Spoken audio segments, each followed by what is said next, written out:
And Senator Corker, let me begin with you. You've resisted calls to suspend U.S. aid to the military, saying the U.S. has to be a voice of calm. But can you still justify continuing U.S. aid in the face of not only a coup, but this crackdown?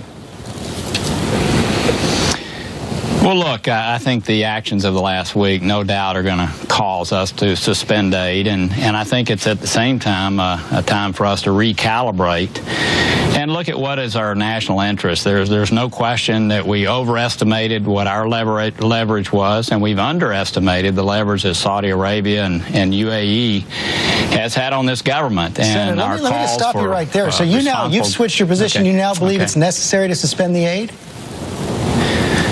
Yeah, but let me talk about that. I think we need to look at the tiers of our aid. Let's face it, most of the aid has already gone out the door this year. So what we're really talking about, George, is a debate that will take place this fall as we look forward to next year. And again, I think this whole discussion has been a little bit naive and, to me, very shallow. The fact is that we need to be looking at what is in our national interest. And is it in our national interest to have jihadis in northeastern Sinai that maybe threaten the security of Tennesseans and Americans?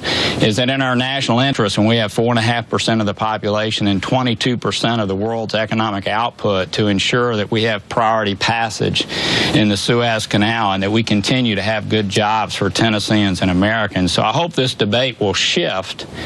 It'll shift to a place where we're pushing, obviously, for the government to act responsibly. Look, I condemn what's happened with the military, but I also condemn what, in essence, was a political coup by the Muslim Brotherhood. That's why and we need to move this debate along, and this fall, hopefully, again, focus on what is in our national interest. And there still are things within Egypt that are very much in our national interest, and we need to keep the lines of communication open. That's why it's been such a difficult balancing act for the administration and for all U.S. policymakers. But at the same time, Senator Corker, it seems like the entire region is in crisis right now. I know you're just back from the Syrian border in Turkey, back from Jordan, back from Iraq. You've got conflicts in every one of those countries right now. And at the same time, it seems as if Secretary Kerry is investing a great deal of time in the Israeli-Palestinian peace process, which often seems like Groundhog Day. So does the administration, in your view, have its priorities straight here? Let me just say one thing quickly, George. I hope we will continue to have an aid relationship with Egypt.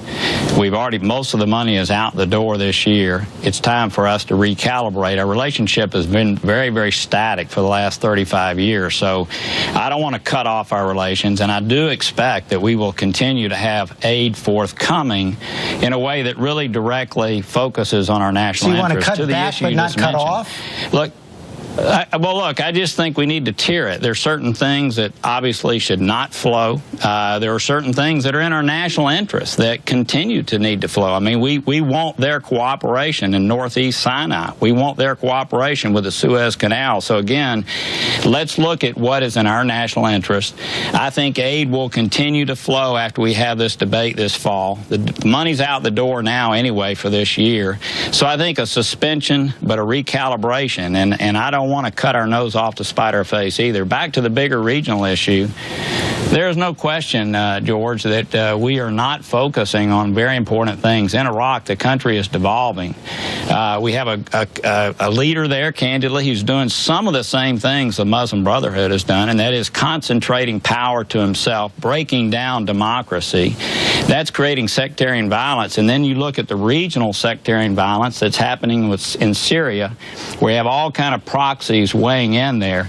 That is destabilizing the region. It's happening in Lebanon and Jordan. 25% of their population is going to be Syrian refugees in the short future. So I do think that we have a lot of our national interests there that are not being focused on, especially it's so apparent in Iraq, where it's as if we wish that problem to go away. So, Congressman Engel, what do we do right now? We're not focusing